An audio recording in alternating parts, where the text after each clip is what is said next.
Typically, when you think of Spider-Man villains, you almost always jump to some of his most iconic. Green Goblin, Kraven, Venom, Carnage, all of these more well-known villains. But every episode can't be about the heavy hitters. You gotta have some minor villains in there. Your Brick Walls, your Stilt Man, the Wheel, everybody loves the Wheel.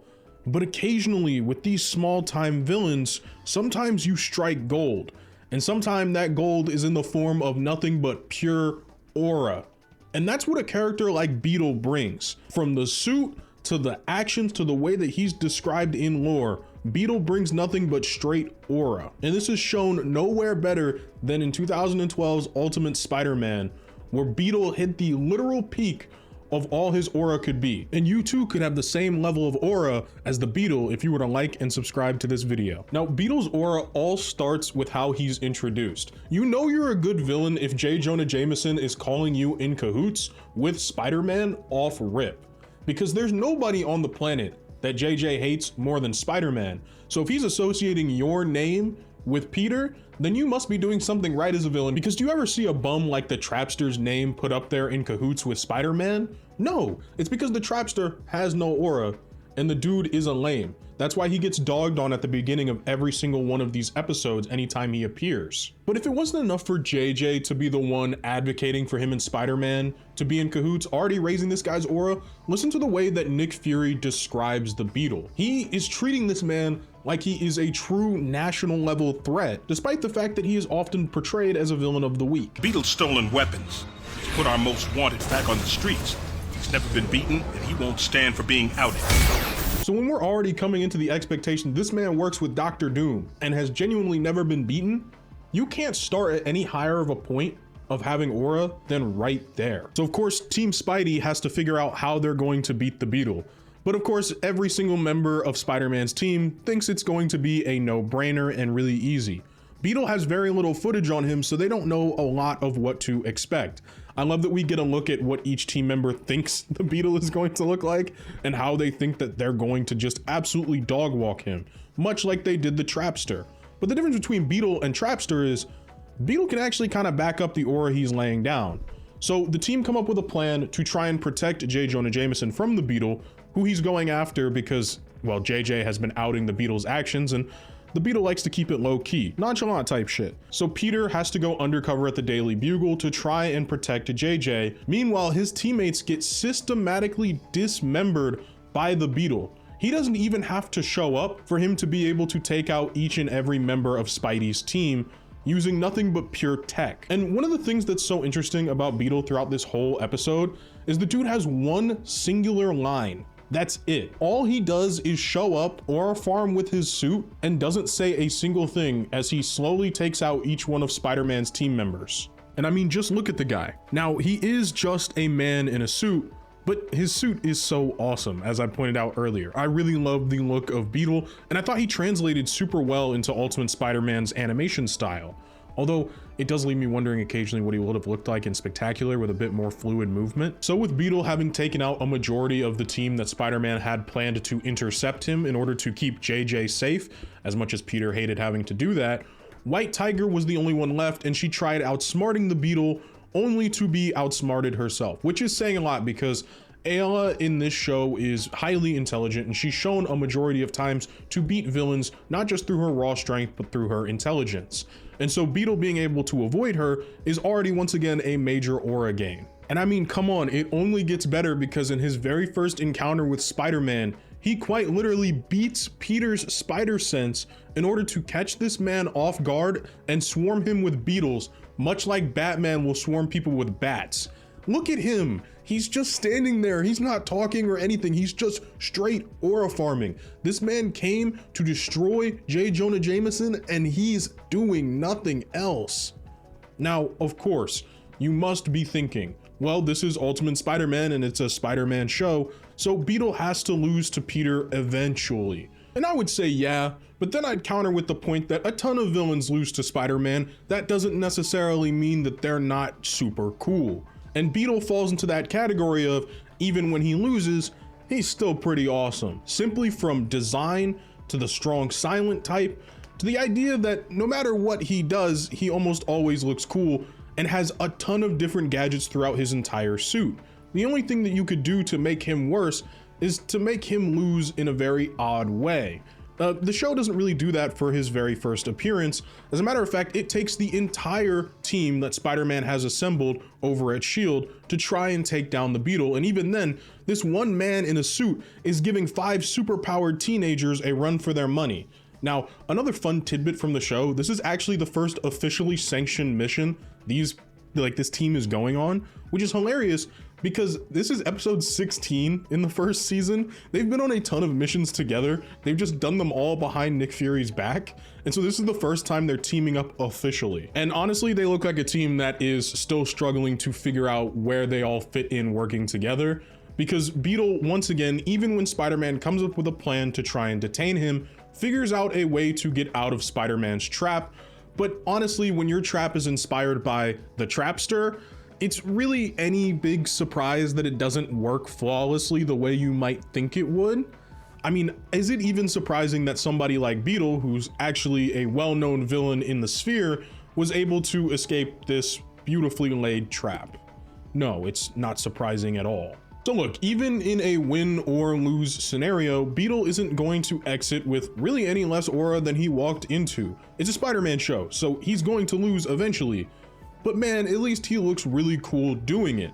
The only thing that could really mess up his aura at this point is if he has some weird or really funny voice or something equally as stupid. Missed! I never miss! Oh! You talk way too much. So not only did bro not get taken out by Spider-Man, but by Luke Cage. Not only does bro's voice sound horrible, but on top of all of that, he got hit with a Luke Cage one-liner. Okay, look, so if Beetle started this video at the same aura level as, somebody like Venom, he has definitely dropped, but he's not nearly as bad as someone like The Wall. Now, nobody can touch the aura of the Big Wheel, everybody knows this, but obviously, Beetle low-key has lost some aura, kind of looking like a fraud, because he didn't even lose to Spider-Man in Spider-Man's own show.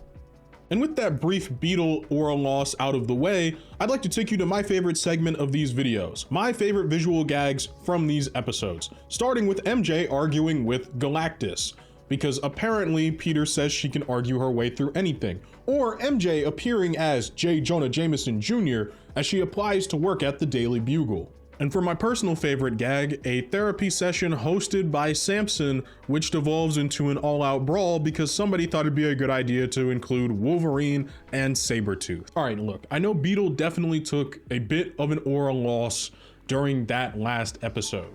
I know he's not as cool going in as he is coming out, but during Beetle's next appearance, I am pretty sure that he earned a lot of that aura back. And it all starts with the man that he's beefing with. And that man is the one and only Phil Coulson. You see, the only person to have ever beaten Beetle before Team Spider-Man did it was Phil Coulson in training. It's one of the reasons Beetle gave up being a S.H.I.E.L.D. agent, because he could not stomach the loss. Now that's some drive that I love to see, but we all know Phil Coulson ain't no slouch. The man fake died for the Avengers, and he's had nothing but straight aura for a long time. He even rizzes up Aunt May. Of course, May. After the Roman Earth goddess. Please call me Phil.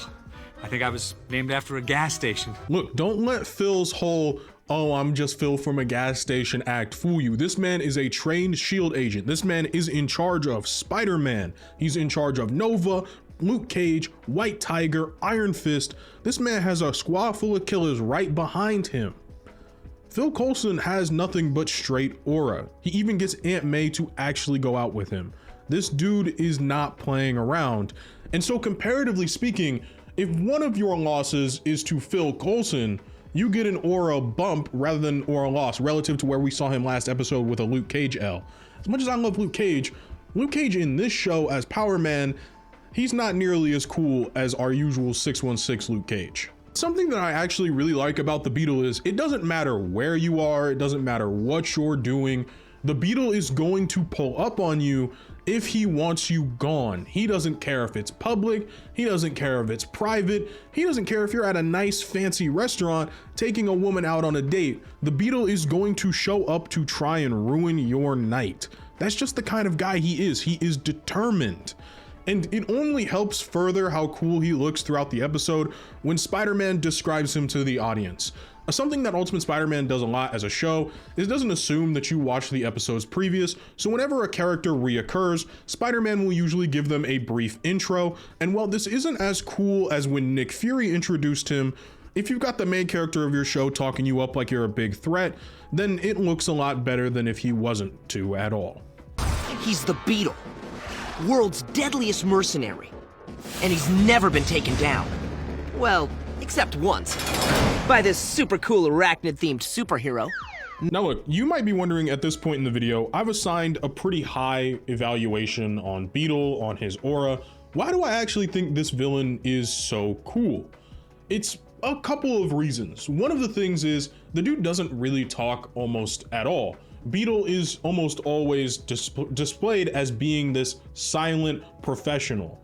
And a lot of the times with Beetle, unfortunately, he's more of an aura telling and not an aura showing kind of character. Throughout a lot of the time that we have seen adaptations of this character, we've been told, oh, Beetle does this, or Beetle works for the Green Goblin. Beetle was able to break MODOK out of prison, but we rarely see him do something super cool in feats.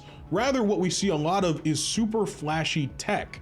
The Beetle actually looks amazing, but rarely do his looks and his cool technology ever actually translate into the idea of Beetle being great, if that makes sense. He is all flash and no substance.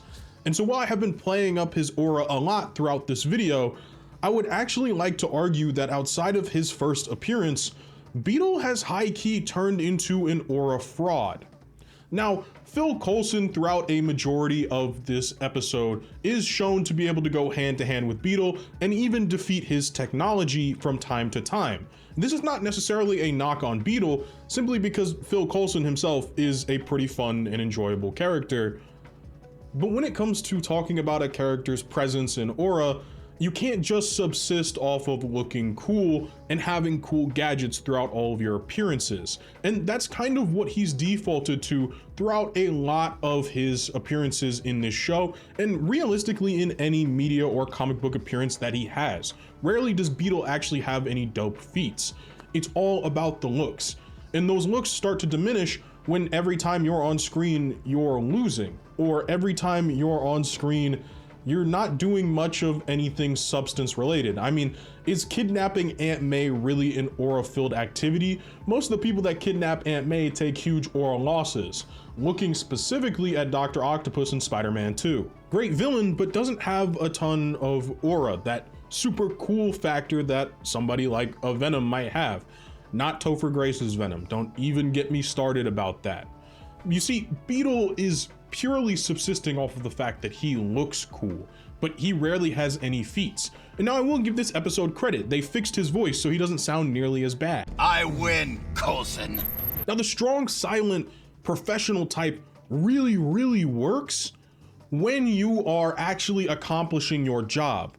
But we saw at the end of last episode, he took a loss, and yeah, well, that hurt and that stung. It's just one loss. In this episode, not only does he take a loss, but he's not bolstered by the fact that he was smart enough to take out multiple different people on Spider-Man's team by himself. It took 5 different characters to bring him down last time, and this time it took Aunt May, and that was it. Aunt May defeated him by flipping on the jets and completely destroying Beetle's suit. Once again, he takes a loss not to Spider-Man, not even to Phil Coulson, he just takes a random loss to Aunt May. And that's kind of just it for the character in terms of the peak of his aura. He peaked in his very first episode. It's like peaking in high school, man.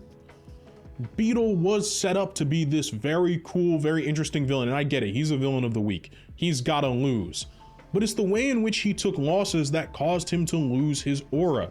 It's also the way in which Beetle is always talked up, but he never backs up that talk. No matter how dope you look, if you can't back up the talk people are telling about you and the aura that is supposedly being shown off screen, then what is the point of what's being shown to me? Because then you don't actually have aura.